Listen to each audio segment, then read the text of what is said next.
dia, boa tarde ou boa noite, a depender do horário que você esteja assistindo esse vídeo. Tudo bem com você? Eu sou o professor Fábio e no vídeo de hoje eu gostaria de fazer alguns exercícios envolvendo conceitos inerentes à diagonalização de operadores. Vamos lá?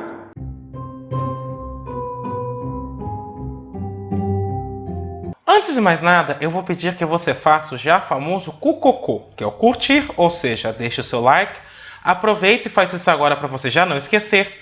Comenta, ou seja, utiliza a área dos comentários para continuar dialogando comigo, apresentando suas dúvidas, ou mesmo apresentando sugestões de outros assuntos que você gostaria que fossem abordados neste canal. E, caso goste desse vídeo, compartilhe com seus amigos, compartilhe com seus contatos, compartilhe com aquele seu amigo que está precisando de uma força em álgebra linear. Além disso, vou pedir para que você clique no sininho, se inscreva e ative as notificações. Desta forma, toda vez que sair um vídeo novo, você será avisado. O objetivo desse vídeo é resolver alguns exercícios envolvendo os conceitos de alto valor, alto vetor, polinômio característico e diagonalização. Portanto, sem mais delongas, passemos aos exercícios. No primeiro exercício, eu vou supor que C é um alto valor de um operador invertível T. A ideia é mostrar que C elevado a menos 1 ou 1 sobre C é um alto valor da inversa de T. Como eu estou falando da inversa de C, ou seja, de 1 sobre C, a primeira coisa que eu preciso me assegurar é que este C não corre o risco de ser zero. Porque se zero for alto valor deste operador, então não faz o menor sentido pensar no inverso do zero. Portanto, eu vou começar esta demonstração supondo que o C é igual a zero, ou seja, zero é alto valor daquele operador. Então, se zero for alto valor, existe um vetorzinho V não nulo, tal que este V pertence ao alto espaço gerado pelo zero. Este alto espaço é o conjunto de autovetores associados ao zero. Mas, em particular, esse alto espaço também pode ser escrito da seguinte forma. São todos os vetores V, tais que T de V é o vetor nulo. Mas essa é precisamente a definição do núcleo do operador. Ou seja, eu estou dizendo que o núcleo do operador tem alguém além do vetor nulo. Uma outra forma de dizer isso é dizer que a dimensão do núcleo do operador é maior do que zero. Ora, se a dimensão do núcleo de T é maior que zero, isso significa então que a T não é injetora. Porque como T é um operador linear, se ele for injetor é o suficiente para que ele seja uma abjeção. Mas ser injetor significa que o núcleo deste operador só pode ter o vetor nulo. O núcleo do operador tendo somente o vetor nulo, a dimensão desse núcleo é zero. No momento que eu estou dizendo que a dimensão do núcleo é maior do que zero, eu estou dizendo que este operador não é injetor. Não sendo injetor, ele não é invertível, o que é absurdo, porque a minha hipótese diz que T é invertível. E onde está este absurdo?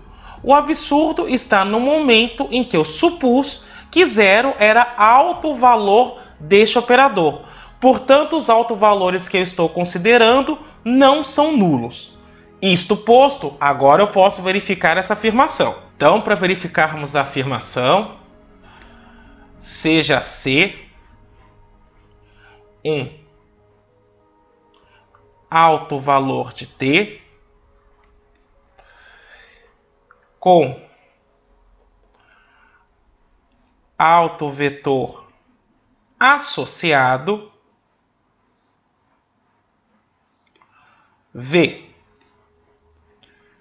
Então, O que eu posso dizer é que a T aplicado em V é C de V. Mas isso é equivalente a dizer o seguinte: a inversa de T calculado em T de V é a inversa de T calculado em CV. De um lado eu tenho o seguinte: a inversa aplicado na função T dá a função identidade. Então isso aqui é V.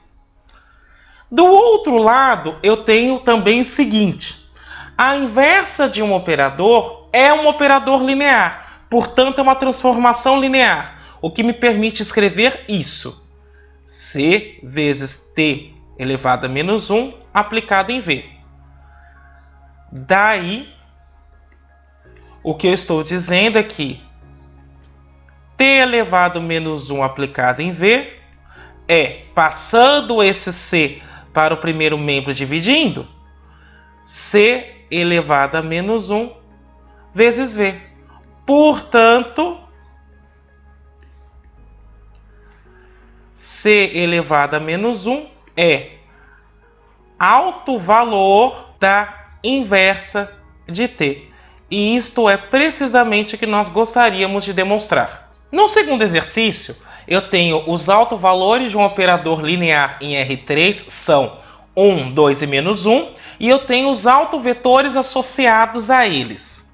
A ideia é mostrar quem é a transformação. Então, a primeira coisa que eu vou observar para resolver esse exercício é o seguinte: eu vou notar primeiro que V1, V2 e V3 é base de R3. E isso é verdade porque são autovetores associados a autovalores distintos. Três autovetores associados a três autovalores distintos são LI, ou linearmente independentes. Três vetores LI num espaço de dimensão 3 formam uma base para este espaço. Então, V1, V2, V3 é base de R3, pois estes autovetores estão associados a autovalores distintos. Com isto posto, agora eu vou começar a escrever a minha transformação. O primeiro passo para escrever a transformação é pegar um vetor qualquer em R3 e escrever como combinação linear dos vetores da base. Neste caso, eu estou considerando a base formada por V1, V2, V3. Então, isso é A vezes 1, 1, 1, mais B vezes 0, 1, 1, mais C vezes menos 1, 1, 0. E isso eu posso escrever como A menos C, A mais B mais C, A mais B. E, portanto, eu tenho um sistema para resolver. Então, agora você já está com o sistema na tela. Perceba o seguinte: eu não vou escalonar esse sistema, eu apenas vou trabalhar com essas equações. A primeira coisa que eu vou observar é que, perceba que da terceira linha, A mais B é igual a Z. E aqui eu tenho A mais B. Então, meu sistema vai se tornar A menos C igual a X, que é a primeira equação. No lugar deste A mais B, eu vou substituir por Z. Então, eu tenho Z mais C igual a Y e A mais B igual a Z. E, portanto, isso me leva a dizer o seguinte: primeiro, que C é Y menos Z. Já determinei, então, uma incógnita. O A, ele pode ser escrito como X mais C. E o B, ele pode ser dado como Z menos A. Então, isso implica em C é igual a y menos z, não tenho mais que nada a fazer com ele. O A é x mais c, mas c é y menos z, então x mais y menos z. E o B é z menos a, então z menos x menos y mais z. E isso então me leva às coordenadas A, B e C. Então A é x mais y menos z. O B vai ficar menos x menos y mais 2z. E o C é y menos z. Com essas coordenadas definidas, agora eu vou escrever o operador. Então eu posso dizer que t de x, y, z nada mais é do que at aplicado em x mais y menos z vezes o primeiro vetor da base, que é 1, 1, 1, mais menos x menos y mais 2z vezes o segundo vetor da base, que é 0, 1, 1, mais y menos z vezes o terceiro vetor da base, que é menos 1, 0. Ora, então essa transformação vai ficar x mais y menos z vezes t aplicado em 1, 1, 1, mais menos x menos y mais 2z vezes t aplicado em 0, 1, 1, porque é uma transformação linear, mais y menos z vezes t aplicado em menos 1, 0. E agora eu vou observar o fato de que esses vetores em particular, no qual eu estou calculando a transformação t, são autovetores da transformação. Então, a t de x, y, z, ela vai ficar x mais y menos z vezes t do primeiro vetor da base, t de 1, 1, 1. Mas aquele autovetor está associado ao autovalor 1. Então, a imagem deste vetor é 1 vezes ele, é o próprio. Então, eu vou escrever aqui. 1, 1, 1. Mais menos x menos y mais 2z vezes a t de 0, 1, 1. Mas 0, 1, 1 é um autovetor associado a 2. Portanto, a imagem dele é 2 vezes ele. Então, 0, 2, 2. Mais y menos z vezes a t de menos 1, 1, 0. Mas menos 1, 1, 0 é um autovetor associado a menos 1. Portanto, a imagem deste autovetor é menos 1 vezes ele, o que me leva ao vetor 1, menos 1, 0. Agora eu vou juntar isso tudo num único vetor. Então, isso fica x mais y menos z mais y menos z.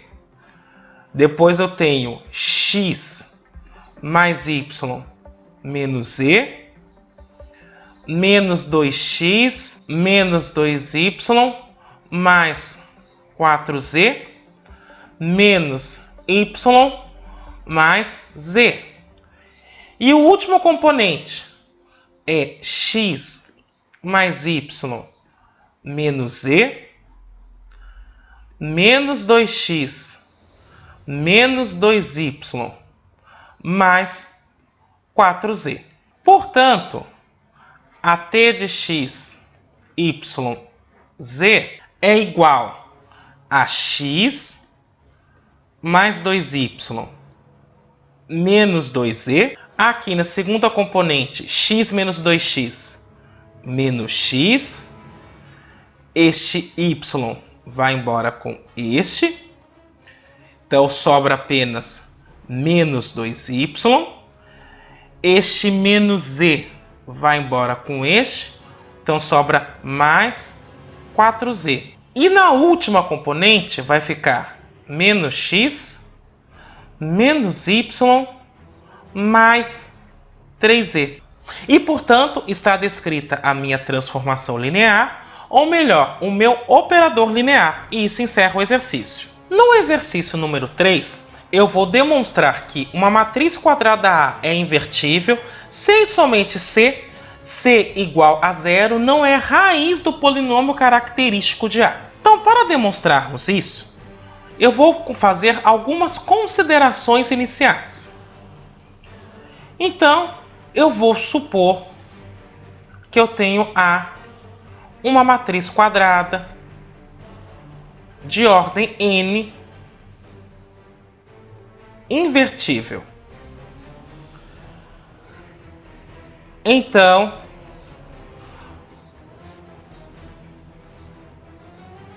o operador TA, que sai de Rn em Rn, também é invertível. E quem seria este operador TA? Este operador TA é um operador linear de Rn em Rn, tal que a matriz que o representa em relação à base canônica de Rn é a matriz A. E aí eu estou dizendo que este operador é invertível. Então, eu quero observar o seguinte. Se o A é invertível, e aqui eu vou fazer o C e somente C de uma vez só, isso é equivalente a dizer que a TA é invertível. Ora, mas isso é equivalente a dizer que o núcleo da TA só tem o vetor nulo. Mas isso é equivalente a dizer, então, que C igual a zero não é alto valor de TA.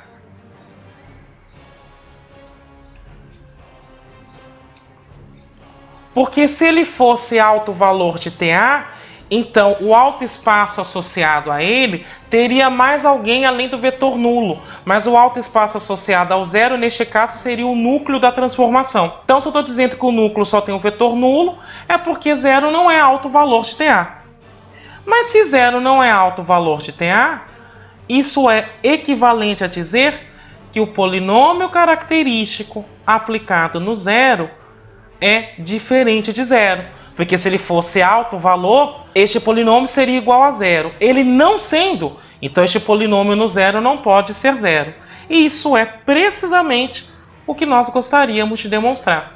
Ou seja, essa matriz A é invertível, essa afirmação é equivalente a dizer que o polinômio característico de A aplicado no zero não dá zero. No exercício 4, eu tenho um operador linear em R2, dado por θ de xy igual a 2x menos 2y, menos x mais 3y. A ideia é determinar uma base de R2 em relação à qual a matriz do operador T é diagonal. Em outras palavras, o que eu vou fazer aqui é a diagonalização deste operador e vou exibir, por consequência, a base de autovetores deste operador. Então, no primeiro momento, para resolver esse exercício, eu vou considerar a base canônica em R2, ou seja, a base dada pelos vetores 1, 0, 0, 1. Vou pegar a imagem do vetor 1, 0. A imagem do vetor 1, 0 é 2 menos 1. E a imagem do vetor 0, 1, neste caso, será menos 2, 3. Portanto, quando eu estou escrevendo a matriz que representa a T em relação à base canônica, eu vou ter que olhar para as imagens dos vetores da base canônica. Mas perceba o seguinte, a primeira componente deste vetor é a primeira coordenada deste vetor em relação à base canônica. E a segunda componente é a segunda coordenada. Portanto, na primeira coluna vai ficar as coordenadas da imagem de 1, 0, que neste caso é 2 menos 1. e, por consequência, na segunda coluna vão ficar as coordenadas da imagem de 0, 1, que é menos 2 e 3. Agora, com essa matriz, eu vou primeiro definir o polinômio característico, achar os autovalores e, consequentemente, determinar autovetores. O polinômio característico de um operador é dado pelo determinante de t vezes a identidade, aqui é a identidade em R2, menos a matriz que representa este operador. Neste caso, eu estou considerando em relação à base canônica. Então, isso ficaria o determinante de t vezes 1, 0, 0, 1, menos a matriz que eu acabei de encontrar, que é 2, menos 2, menos 1 e 3. E, portanto, eu teria que calcular o determinante da seguinte matriz: t menos 2, 2, 1, t menos 3. E isso dá t menos 2 vezes t menos 3 menos 2. Distribuindo então agora aquele produto, isso fica t quadrado menos 3t menos 2t mais 6 menos 2. Isso é t quadrado menos 5t mais 4.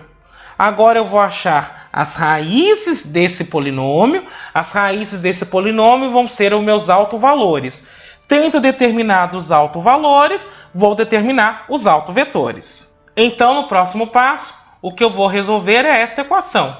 T quadrado menos 5t mais 4 igual a 0. O discriminante dessa equação fica 25 menos 4 vezes 1, 4 vezes 4, 16. É 9. Então, t é dado por 5, mais ou menos a raiz de 9, que é 3, dividido por 2. E aqui eu tenho, então, dois valores. O t1, que é 5 mais 3, 8 por 2, 4. E o t2, que é 5 menos 3, 2 por 2, 1. Assim, eu já determinei, então, meus autovalores, 1 e 4. Agora, para cada autovalor, eu vou determinar pelo menos um autovetor. De que maneira isso é feito? Eu vou pegar esta matriz, que é chamada de matriz característica, e no lugar do t, primeiro eu vou substituir por 1 e resolver um sistema linear, que vai estar associado a essa matriz. E depois eu vou substituir t por 4 e vou resolver novamente outro sistema linear associado a essa matriz. Uma vez que eu tenho feito isso, eu vou ter encontrado soluções. Eu vou pegar duas soluções específicas e, portanto, eu terei encontrado os dois autovetores. Então, vamos passar para esta fase. Então, no primeiro caso, eu vou pegar t igual a 1. Veja, aquela matriz característica, que é a matriz que estava com a indeterminada t, no momento em que eu substituo o t por 1, fica da seguinte forma: 1 menos 2, menos 1, 2, 1, 1 menos 3, menos 2, vezes x, y, igual a 0, 0. Vou resolver esse sistema. Mas perceba que, no fundo, esse sistema me leva no seguinte: menos x mais 2y igual a 0, x menos 2y igual a 0.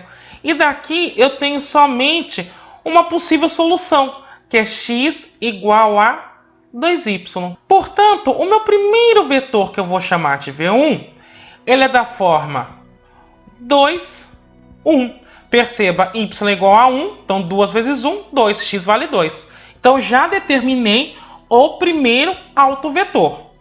Agora, vou fazer a mesma coisa com o segundo autovalor, que é t igual a 4.